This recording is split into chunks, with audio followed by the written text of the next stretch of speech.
Royce Lewis. Royce Lewis. That's, be honest, be real, Blue Jays fans. Coming into Tuesday afternoon, Game 1, Blue Jays Twins. How much did you know about Royce Lewis? That's your villain today. Well, villain for us. Probably a bit of a hero in Minnesota right now, you'd have to think. As they snap an 18-game playoff losing streak against your Toronto Blue Jays. That's fun. 3-1 Twins take Game 1, lead the best 2 out of 3, 1 game to nothing. Matt Robinson with you in our studios here in beautiful Bytown, Canada. Welcome inside the Talking Audio podcast.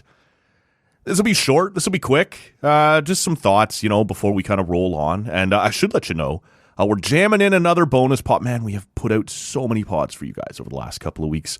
The tempo, the speed, the pace with which we're pumping these out at this point has become pretty sweet. And very happy about that. And we're going to keep it going as tomorrow, which as I sit here, it's Tuesday night. On Wednesday afternoon, I'm going to sit down with Ian from the Whippersnapper Brewing Company. And some of you would have seen this already. I can tell by the social media attention that it got when he tweeted it out.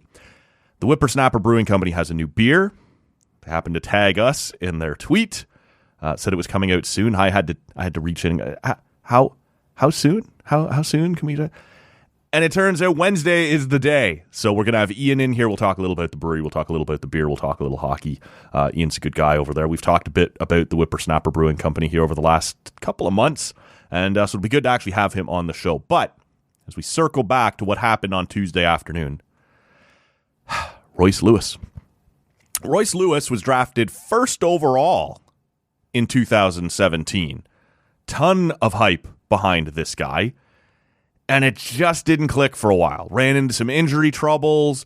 Every time it looked like he was sort of going to get up and get it going, he ended up hurt again. And he doesn't make it to the majors until 2022. And I understand that in baseball, the development path takes a little bit longer. It's not like you draft a guy in the NHL at 18 years old in June and drop him into your lineup that October. It takes some time. But he doesn't get there until 2022. And this was longer than most people would have predicted. But he starts to get a foothold in Minnesota. And this year, he hit 15 home runs for the Minnesota Twins in the regular season. And hit 2 more today against your Toronto Blue Jays. That amounted to all of the scoring the Twins would need. The first one is a 2-run shot off Kevin Gausman. Both of them off Kevin Gausman. The second one, just a solo bomb, luckily. But this is what happens in playoff baseball. And I'm not taking anything away from Royce Lewis. Clearly an accomplished player. Clearly had a good year. Clearly has settled in. But that's not the name you would have expected to blow you up in Game 1 if you're a casual Blue Jays fan. Byron Buxton's been hurt, but that's a name that Blue Jays fan recognize. Carlos Correa, not a strong power guy, but that's a star that Blue Jays fans recognize and maybe would have expected him to be the villain. Nope. No. Royce Lewis. So that'll be the story of Game 1. And in Minnesota, if they go on to win this series and have any sort of run in the playoffs, Royce Lewis maybe has a statue outside Target Field. But this will be the Royce Lewis game, no doubt. As far as what happened to the Jays, I think in some ways, and I want to focus just for a second on Kevin Gausman, and then we'll get into the game more at large. This was your worst nightmare as far as a Kevin Gausman game goes. Because we have seen him over the last couple of years struggle against the Twins. And there's been a lot of talk, especially coming into this series. When you knew he was your ace, when you knew you were doing everything you could over the course of the weekend while you were trying to qualify to not have to use him Sunday so that he would be available for you on Tuesday for Game 1. This is your guy. There was never any question about that. But with that being said, there were some concerning numbers against the Twins that you've seen over the last couple of years. And lots of people read lots of different things into this. Is it just a lineup that is constructed with hitters who seem to read him fairly well? I think that's it. I think that's what you're looking at. But you see the conspiracy theorists out there. You see other ideas that maybe they have something on them. A twitch, a tell of some kind that maybe other teams aren't picking up on. That's possible, I suppose. I think that's less likely than just this being a lineup that is perhaps uniquely constructed to excel against a pitcher like Kevin Gausman. And so there was some worry about that going into game one, and those worries sort of turned out to be fairly well-founded. He didn't look great. They were very patient on that splitter, right? They weren't biting at it. And when he is going well, you know it's that splitter down in the zone that's going to dive low, and sometimes right out of the zone. Sometimes Kirky's going to frame that properly. Sometimes they swing over top of it. And that fastball is the one that's going to be up higher in the zone. Well, the last couple times the Twins have seen him, they know that. And everyone knows it, but knowing it and being able to lay off it, having it look like that's right there to be smashed, and then having it dive lower out of the zone, these are very different things, right? But they just won't bite on it. And you saw it right there in the first inning where they just were taking pitches, making them work, pushing that pitch count higher and higher. And, of course, you get the 2-run home run from Royce Lewis there right away. It was clear early on in the game that this hadn't been a coincidence. This idea that the Twins are good against Kevin Gausman wasn't just this aberration and wasn't going to be a factor today. It was going to be a factor today, and you saw it right away. Now, down 2-0, my Twitter feed is already in shambles. People saying, get him out of there, get the pen up, all these sorts of things. He does end up getting through the fourth. His last inning was the best inning that he threw. He gave you a little more length, and frankly, 3-0, which is what he left at, isn't backbreaking if your offense is playing well, and ours didn't.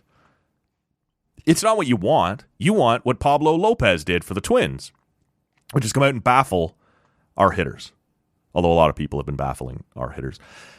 But Gausman wasn't able to give you that. It wasn't a disastrous start, but it was clear, that this wasn't going to be one of those, one of those Kevin Gausman games that he strikes out a ton and goes deep for you. It was early. It was obvious early on that wasn't going to be the case. I mentioned Pablo Lopez and what he was able to do to the Jays offense. It's interesting. They got some hits. They got some guys on base. And they just couldn't bring them around. And this is something we've talked about a few times with some of our guests here recently on the podcast, especially ever since, and maybe it's just the name, and maybe I'm overplaying who said it. But this idea seemed to come to light after Alex Anthopoulos was on the radio in Toronto a couple of weeks ago. This idea that sometimes against everybody's top pitcher, which is what you're getting in playoff baseball, you don't string together hits. At some point, you got to crush a home run or two. You get a guy on and have a 2-run home run that ties up the game or takes the lead or something like that. You can't just count on a single here and then a base hit over there and then a walk here and a whatever. The pitching's too good. At some point, you're going to have that fireworks play that kind of brings it all around at once, as opposed to, like I said, sort of stringing them together. And I think this game was sort of like that.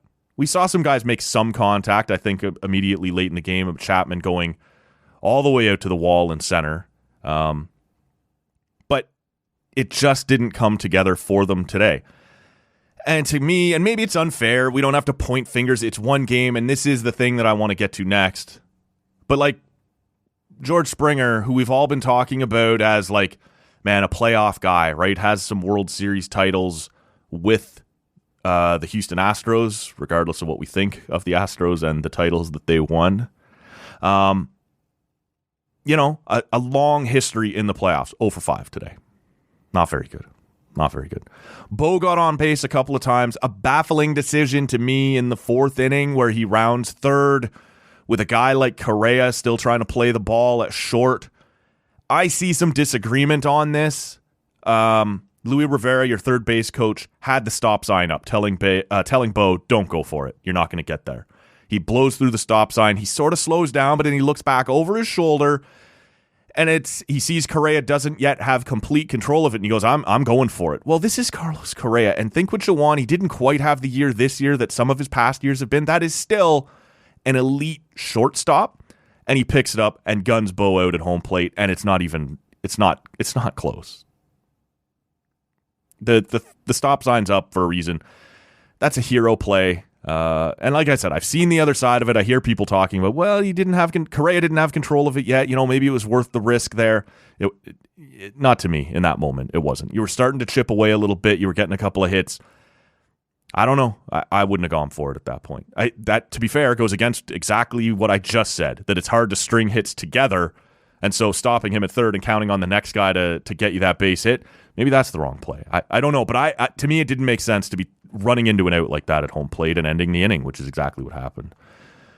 They got on base a couple of times. I didn't think Lopez was completely unhittable or anything like that. They got on base. And at one point, I'd have to go back and look now, as in the 8th, I guess it was, Minnesota got a couple more hits. But at one point, the Jays late in the game were out hitting Minnesota. So it wasn't like they were unable to get on base, but they had no power, and they weren't able to get around it. And you start to see, like, there were moments late in that game where Kevin Biggio is overmatched as your 5 hitter. And I've been impressed with what he's done, especially in the second half of the season. Really nice kind of rounding into form, guy who knows how to take it. But when you're facing the best of the best all the time, that guy can't be your 5th hitter. And you start to see how the depth in this lineup becomes a problem. And maybe nowhere more than when you pinch hit Dalton Varsho and bring in Whit Merrifield. Whit Merrifield is like a bottom 10 to 20 hitter over the last couple of months, according to most metrics. That's who you're pinch hitting with. We talked about this from spring training on, like before spring training. At some point, they're going to go out and they'll get themselves a right-handed outfield bat that can kind of utility off the bench, and this will be fine. Your Robbie Grossman type was the stand-in we kept using. And they didn't do it through spring training. They didn't do it at the deadline. The only position player help they went out to get at the deadline was DeYoung, and they kicked him off the roster like a couple of weeks later. You needed today, like I said, especially if you're looking for that long bomb, you needed some help, some right-handed power off the bench that could go in for Varsho in left field. And Whit Merrifield is not that guy. Whit Merrifield had some moments this season where you were glad he was around and it wasn't the disaster that it looked like that trade might have been. But over the last month or two, he hasn't hit. He can't be that guy. He can't be that pinch hit guy that in that moment. It doesn't work. And we saw it. Didn't work. So, I mentioned a second ago the idea of the vibe of this game and sort of how this looked. This wasn't by any means game 2 last year against Seattle where you blow the huge lead.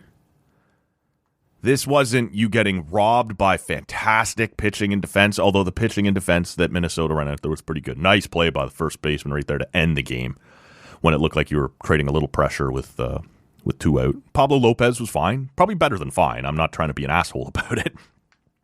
But he wasn't like unhittable, as we mentioned earlier. This looked like a mid-July kind of afternoon game in Minnesota, and sometimes you just lose. The Jays weren't excelling. They weren't killing it and somehow unjustly being robbed. They weren't shitting the bed like, oh my God, this is the worst game I've ever seen. This just looked like some random midseason baseball game. And that's not a defense, right? It can't look like that. You got to find a way to create some offense and make some things happen, and they weren't able to do that.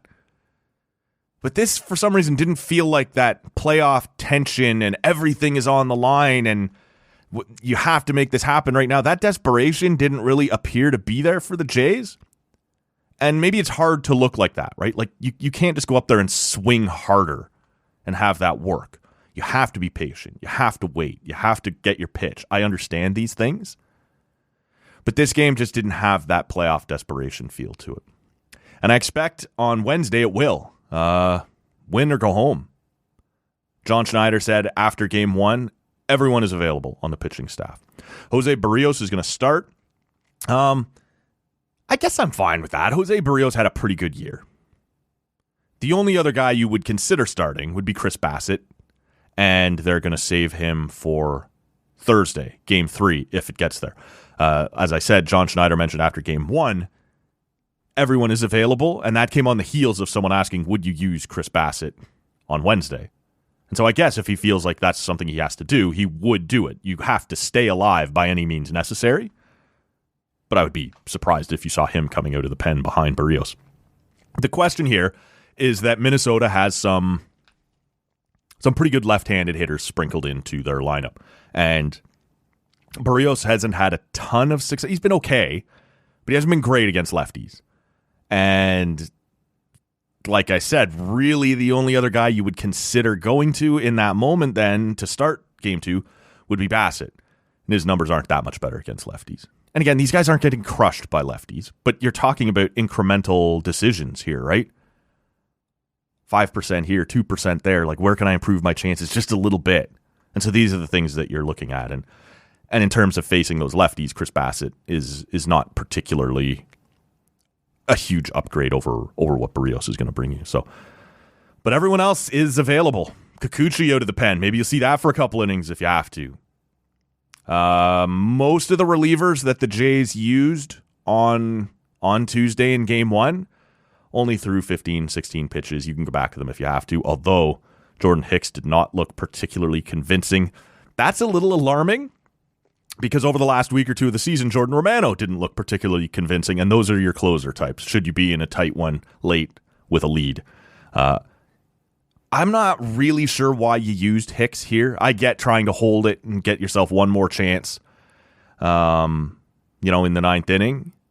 But if there was any sort of mystique, right, like any sort of intimidation that he might have, the Twins knowing he's sitting down there as a guy who could come in, he got 2 outs very quickly and then just lost his control completely. He was all over the place, missing, walking guys. It wasn't good. So that mystique is gone. That intimidation factor is gone. You let them get a look at you today for no real reason. You could have closed that game out with somebody else, in my opinion. I wouldn't have used him here. But he said everybody will be available on Wednesday, and we'll take him at his word on that. So disappointing Game 1, certainly.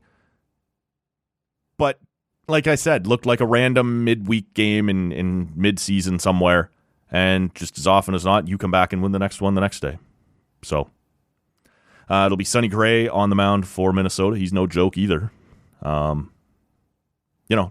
Lots of talk. He'll be like a top 5 AL Cy Young guy. So not going to be easy on that side of it either. But, sometimes you got to beat good pitching. That's what it is in the playoffs. And that's what's going to have to happen on Wednesday in Game 2 for the Jays.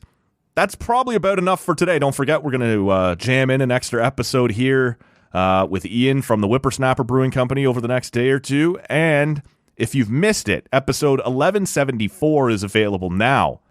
We talked to Scott MacArthur, a name that a lot of you will be very familiar with, especially when you're talking Jays. But a guy who's worked sports talk radio in Toronto and in Ottawa. He's taken himself out to Nova Scotia, following a different path now, and it's great to catch up with him. Love Scotty Mac and love that he made some time for us. You can check that out at talkcanaudio.com or wherever you're hearing us right now. But that's where we'll wrap this up. My name is Matt Robinson. Thank you so much for listening. Hope you enjoyed Game 2, and hopefully we force a Game 3. See you next time.